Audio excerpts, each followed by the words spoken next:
something came in my spirit about being in a relationship with somebody that is an addict. Now, I'm going to tell you a story. I was in a relationship with this person for 8 years. And I'm going to tell you something about somebody that's an addict. Their personality can be so pleasing. They're some pleasant people, but they're an addict. And, sometimes they get off they little binge. Sometimes they can be off it for a year or two, but if something happened dramatic in their life, like a death or something, they get back binging again. They do okay until stress comes and something dramatic happening in life, then they go in a dark place. And then I'm going to tell you something about when you go in a dark place. When you go in a dark place, it's hard for you to come back out. Your light is not shining. Your light is almost dim. Like a bulb, a light bulb, and you can tell it's finna go out. It start to get dim. It don't shine as bright. Now, we all go through adversities and trials and have stress and all that. All that. I'm aware of that. And then, you know what? I'm just going to be honest. I try to be a little bit spiritual. I get like that the older I get. But I can understand that you got to peel back some things sometimes. Sometimes you have to have your wine or whatever. Because I do it. You can get stressed out. And sometimes you'll find yourself getting you 2 and 3 bottles of wine to last you the whole week. Or do a whole bottle one night. But, I'm going to tell you, get back to somebody that has a substance problem or that's an alcoholic. It affects the whole family. It affects the whole family. It affects your friends. It affects everything. And I'm going to tell you about a person that has a substance abuse.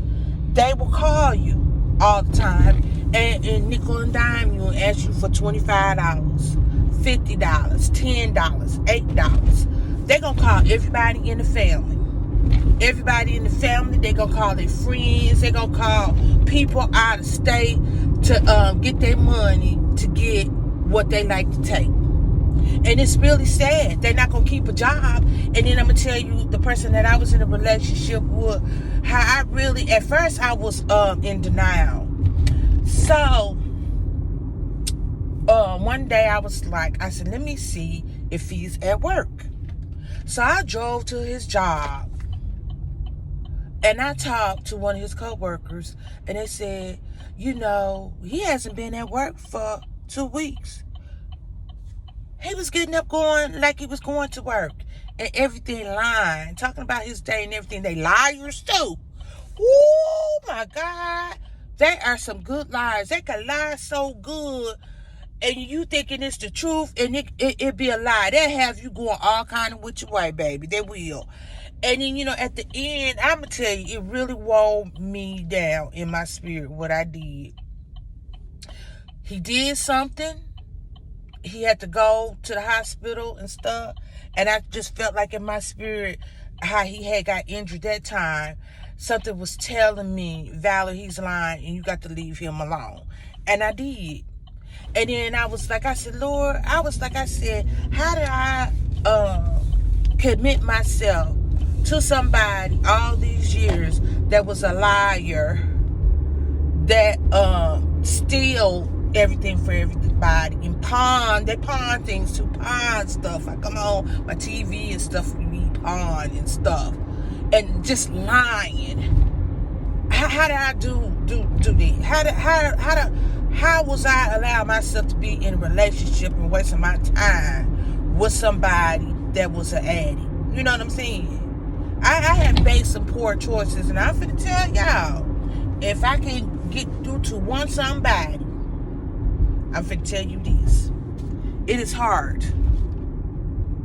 being in a relationship with somebody that is an addict, that is an alcoholic, all them things. Pill poppers, all them things. You cannot be in a relationship with somebody that has substance abuse.